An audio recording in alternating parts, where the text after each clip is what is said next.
కేంద్ర కేబినెట్ సమావేశంలో 6 కీలక నిర్ణయాలు తీసుకున్నారు. బీహార్లో పలు రైల్వే, రోడ్డు ప్రాజెక్టులకు ఆమోదం తెలిపారు. నేషనల్ షిప్పింగ్ బిల్డింగ్ మిషన్ కూడా కేబినెట్ ఆమోదం తెలిపింది. అలాగే మెడికల్ రంగంలో పీజీ, ఎంబీబీఎస్ సీట్ల పెంపుకి ఓకే చెప్పారు. ప్రధాని మోదీ అధ్యక్షతన జరిగిన కేంద్ర కేబినెట్ సమావేశంలో కీలక నిర్ణయాలు తీసుకున్నారు. అసెంబ్లీ ఎన్నికల వేళ బీహార్కు మరోసారి వరాలు ప్రకటించారు. 95,000 కోట్ల రూపాయల ప్రాజెక్టులకు కేంద్ర కేబినెట్ ఆమోదం తెలిపింది. నేషనల్ షిప్పింగ్ బిల్డింగ్ మిషన్ కు కేబినెట్ ఆమోదం తెలిపింది. షిప్పింగ్ రంగంలో వేగంగా సంస్కరణలు అమలు చేయాలని నిర్ణయించారు. 5,000 మెడికల్ పీజీ సీట్లను పెంచేందుకు కేబినెట్ ఆమోదం తెలిపింది. 5,023 ఎంబీబీఎస్ సీట్ల పెంపును కూడా కేబినెట్ ఆమోదం తెలిపింది.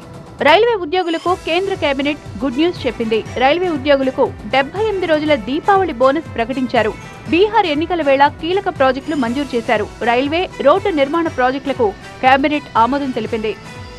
रेलवे के कर्मचारियों के लिए बहुत बड़ी ये खुशखबरी है।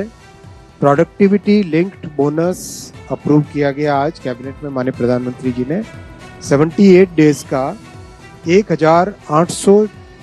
1866 करोड़ रुपीस का बोनस रेलवे के सभी कर्मचारियों को दिया जाएगा। करीब 10,90,000 कर्मचारी हैं जिनको इसका बेनिफिट मिलेगा।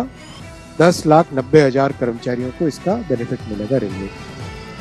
और रेलवे में बहुत अभी रिसेंट टाइम्स में कार्गो बढ़ के 1.6 बिलियन टन पे हुआ है, जो कि यूएस और रशिया और यूरोप से बढ़ के नंबर 2 पे भारत की रेलवे ऑलरेडी नंबर 2 पे पहुंच गया है।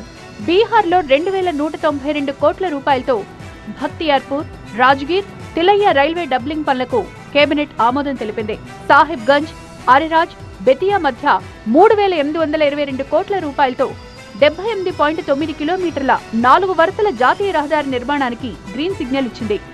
గ్రీన్ఫీల్డ్ ప్రాజెక్టుతో రాజధాని పాట్నా, బెతియా మధ్య కనెక్టివిటీ మెరుగుపడుతుందని కేంద్ర కేబినెట్ వెల్లడించింది. 10 ఏళ్లలో నేషనల్ షిప్పింగ్ బిల్డింగ్ మిషన్ ను అమలు చేస్తామన్నారు కేంద్ర మంత్రి అశ్విని వైష్ణవ్.